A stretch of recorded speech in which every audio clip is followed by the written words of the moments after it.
Assalamualaikum warahmatullahi wabarakatuh. Kami dari kelompok 4 akan mempresentasikan tentang penentuan NO2 di udara.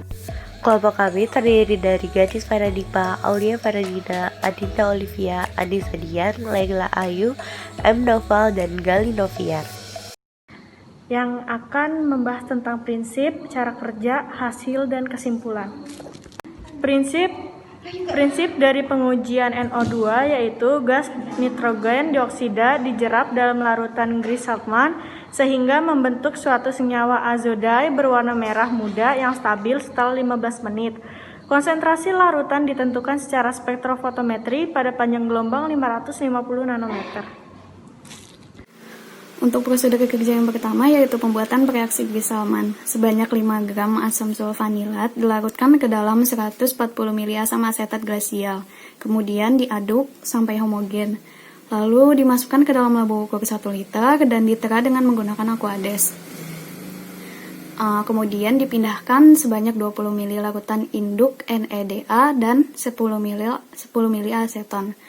Lalu diseka dan ditera volume labu ukur, kemudian dihomogenkan, didapatkan larutan reaksi Gris-Saltman. Untuk prosedur kerja yang kedua, ada pengambilan contoh udara. Alat yang pertama, alat sampling udara yang berupa impenger dipersiapkan pada lokasi dengan memperhatikan arah angin. Kemudian dimasukkan sebanyak 10 ml larutan reaksi Gris-Saltman ke dalam impenger. Dihidupkan pompa penghisap udara dan diatur laju alir sebesar 0,5 sampai 1 liter. Lalu dicatat dan dihidupkan stopwatch setelah stabil, kemudian dilakukan pengambilan sampel selama 1 jam. Dicatat suhu dan tekanan udara, kemudian dicatat laju alir dan dimatikan pompa setelah 1 jam. Didiamkan, kemudian didiamkan lagi selama 20 menit. Kemudian yang terakhir, dapat sampel udara. Yang ketiga, pembuatan larutan kerja standar nitrit. Dipipet 1 ml larutan standar induk nitrit, kemudian dimasukkan ke dalam labu takar dengan volume 100 ml. Ditepatkan volumenya dengan air suling sampai tanda tera dan digojok hingga homogen. Yang keempat, pembuatan kurva kalibrasi larutan standar nitrit. Dipipet 0,0, 0,1, 0,2, 0,4, 0,6, 0,8 dan 1 mili larutan standar kerja nitrit yang dimasukkan ke dalam labu takar 25 mili. Ditepatkan volumenya dengan reaksi Gris-Saltman, diseka labu ukur dan ditera volume larutan kemudian homogenkan. Didiamkan 15 menit, diukur serapannya dengan menggunakan spektrofotometer UV-Vis pada panjang gelombang 550 nanometer. Terakhir, penentuan kandungan NO2 dalam contoh. Dimasukkan contoh ke dalam kuvet dan diukur serapannya dengan menggunakan spektrofotometer UV-Vis pada panjang gelombang 550 nanometer. Setelah itu dilakukan langkah di atas untuk belangko menggunakan reaksi Gris-Saltman, dilakukan pengujian secara duplo dan contoh akurasi dengan sampel spike. Selanjutnya data pengamatan, yang dimana pertama itu pengambilan contoh udara dengan parameter uji lapangan. Yang pertama, laju alir awal dengan nilai 1 liter per menit. Yang kedua, laju alir akhir dengan nilai 1,2 liter per menit. Kemudian ada suhu 31 derajat Celcius, kelembapan 61%, lama pengambilan 60 menit, volume larutan penjerapnya 10 ml, cuacanya yaitu cerah. Selanjutnya, tekanan awal 745 mm air raksa dan tekanan akhir didapatkan 745 mm air raksa. Selanjutnya, yang kedua itu tentang penentuan kurva kalibrasi, di mana kita menggunakan konsentrasi 0, 0,2, 0,4, 0,6, 0,8, dan 1. Untuk 0 absorbansi rata-rata didapatkan 0. Untuk konsentrasi 0,2 didapatkan absorbansi rata-ratanya 0,176. Dan untuk konsentrasi 0,4 didapatkan absorbansi rata-ratanya yaitu 0,3410. Dan untuk 0,6 didapatkan absorbansinya 0,51. Untuk 0,8 didapatkan 0,664. untuk satu didapatkan absorbansi rata-ratanya yaitu 0,828, dan yang ketiga itu tentang penentuan konsentrasi sampel dan spike, di mana sampel didapatkan konsentrasi rata-ratanya yaitu 0,51, sampel 2 didapatkan rata-ratanya 0,51, dan spike juga didapatkan 0,51. Kemudian ada analisis data, yaitu yang pertama ada konsentrasi NO2 dalam larutan standar dengan rumus seperti pada slide, yaitu dengan dihasilkan NO sebesar 20 mikrogram per mililiter. Kemudian untuk volume contoh uji yang kedua yaitu dengan rumus V sama dengan 1 liter per menit dijumlahkan dengan 1,2 liter per menit dibagi 2, kemudian dikali 60 menit, kemudian dikali dengan tekanan udara yaitu sebesar 745 mm Hg dibagi dengan temperatur sebesar 304 Kelvin, kemudian dikali dengan temperatur 298 Kelvin dan dibagi 760 mm Hg. Kemudian dihasilkan volume contoh uji yaitu sebesar 63,42 liter. Kemudian yang ketiga yaitu ada konsentrasi NO2 di udara. Konsentrasi NO2 di udara didapatkan dengan rumus yaitu jumlah NO2 dari contoh uji hasil yang diperhitungkan dari kurva dibagi dengan volume dikali 10/25 kali 1000.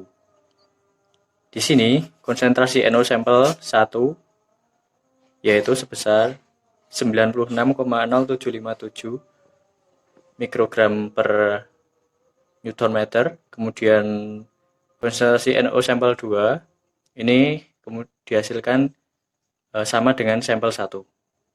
Kemudian rata-ratanya yaitu 96,0757.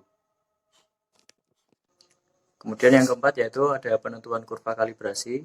Didapatkan persamaan dari kurva kalibrasi yang dihitung yaitu Y sama dengan 0,8247X plus 0,075, yaitu dengan R kuadrat sebesar 0,9996. Dengan demikian slope yang didapat yaitu 0,8247 dengan intercept sebesar plus 0,0075. Kelima, penentuan LOD dan LOQ, di mana LOD dan LOQ dapat dicari dari konsentrasi dari standar dan absorbensinya. Kemudian dicarilah nilai YI dengan cara konsentrasi dikali slope ditambah intercept sehingga didapat nilai YI seperti berikut. Setelah didapat nilai YI, kemudian dicari Y min YI kuadrat dan didapatkan hasil seperti pada tabel berikut, dan didapatkan jumlah Y min YI kuadratnya 1,69 kali 10 pangkat min 4. Setelah didapatkan jumlah Y min YI kuadratnya, kemudian dicari SY per X dengan rumus akar jumlah Y min YI kuadrat dibagi N min 2 sehingga didapatkan hasil SY per X nya 0,0065. Dan untuk LOD dapat dicari dari rumus 3 kali SY per X dibagi slope, didapatkan hasil 0,0237. Untuk LOQ dapat dari rumus 10 kali SY per X per slope, didapatkan hasil 0,0789. Keenam yaitu penentuan konsentrasi sampel dan spek, di mana pembacaan absorbensinya dilakukan 3 kali dan didapatkan hasil rata-rata untuk sampel 1 0,51, sampel 2 0,51 dan spek 0,51. Selanjutnya dicarilah konsentrasi dalam μg per mili dengan rumus absorbensi dikurangi intercept dibagi slope. Didapatkan hasil untuk sampel 1 yaitu 0,6093, sampel 2 0,6093 dan untuk spek 1,2186, di mana spek sendiri dikali FP yaitu 2. Kemudian dicarilah konsentrasi dalam μg dengan cara konsentrasi sampel dalam μg per mili dikali V sampel yaitu 25 mili, sehingga didapat hasil untuk sampel 1 15,2328, sampel 2 15,2328, dan spike 30,4656. Ketujuh yaitu penentuan presisi dengan rumus persen RPD sama dengan C sampel 1 dikurangi C sampel 2 dibagi C sampel 1 ditambah C sampel 2 dibagi 2 dikali 100%. Didapatkan hasil persen RPD-nya yaitu 0%. 8 yaitu akurasi, dimana pertama kita harus mencari C target dengan rumus V standar dikali C standar dibagi V total sama dengan 0,25 mili dikali 0,6 ppm dibagi 25 mili, sehingga didapatkan nilai C targetnya yaitu 0,006.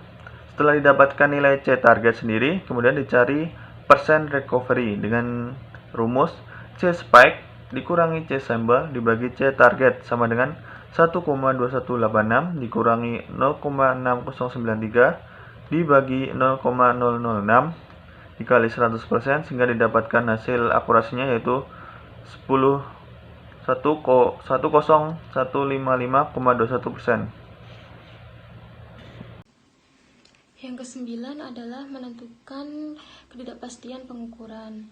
Yang pertama kita akan mencari volume contoh uji, yaitu pipet ukur 10 mili plus minus 0,003.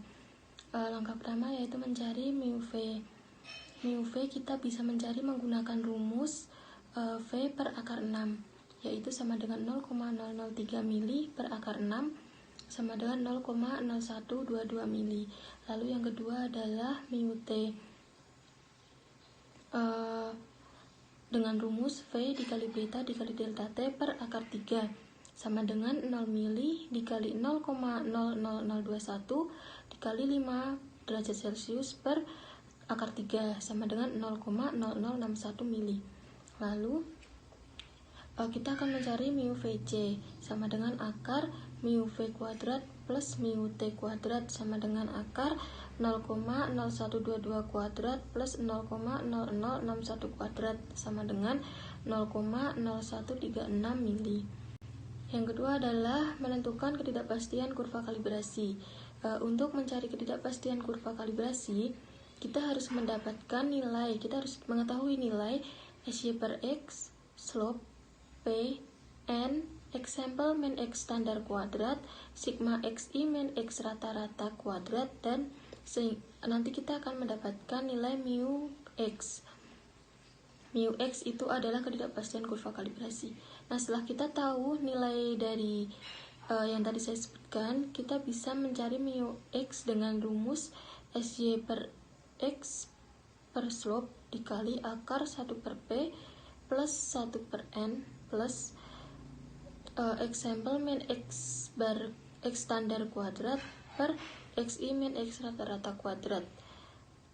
Lalu diperoleh nilai mu X sebesar 0,0057. Yang ketiga adalah penentuan ketidakpastian presisi. Nah, di sini untuk mencari nilai ketidakpastian presisi atau mu P, kita harus tahu nilai dari SD dan nilai N. Nilai SD adalah sebesar 0, nilai N adalah 3. Lalu mu P sama dengan SD per akar N sama dengan 0 per akar 3, lalu diperoleh hasil 0. Yang keempat adalah penentuan ketidakpastian gabungan dan diperluas. Di sini sumber ketidakpastiannya ada 3, yaitu volume contoh, kurva kalibrasi, dan presisi dengan satuan yang ada di tabel. Untuk mencari mu G dan mu K, kita harus tahu nilai mu relatifnya. Di sini jumlah dari mu relatif akan kita gunakan untuk mencari mu G dan mu K. Diperoleh hasil mu G sebesar 0,001 dan mu K sebesar 0,002. Lalu langkah berikutnya adalah mencari mu C atau ketidakpastian gabungan sama dengan plus minus C akar mu VC per VC kuadrat plus mu CX per CX kuadrat plus mu P per P kuadrat. Setelah itu kita akan mencari ketidakpastian diperluas, yaitu rumusnya adalah mu C atau ketidakpastian gabungan dikali 2. Kenapa dikali 2? Karena di sini nilai kepercayaan adalah 95%. Kesimpulan dari praktikum ini yaitu persamaan regresi dari linearitas diperoleh yaitu Y sama dengan 0,8247X plus 0,0075 dengan nilai R kuadrat sebesar 0,9996. Hal ini dapat diterima karena melebihi dari nilai minimum yaitu 0,995. Lalu konsentrasi NO2 dalam larutan standar dan udara yaitu 20 mg per mili dan 96,0757 mg per nanometer kubik. Nilai LOD dan LOQ yaitu 0,0237 dan 0,0789. Nilai presisi dan akurasi yang diperoleh sebesar 0% dan 1505,21%. Hal ini memenuhi persyaratan karena presisinya itu kurang dari 10% dan nilai akurasinya itu melebihi rentang syarat keberterimaan. Lalu ada nilai dari ketidakpastian volume contoh uji, kurva kalibrasi, presisi gabungan dan diperluas sebesar 0,0136 mili, 0,0057, 0, 0,0001 dan 0,0002. Nilai dari ketidakpastian ini sangat bagus karena sedikit banget dan menandakan kesalahan dalam pengujian ini sedikit. Sekian presentasi dari kelompok 4. Wassalamualaikum warahmatullahi wabarakatuh.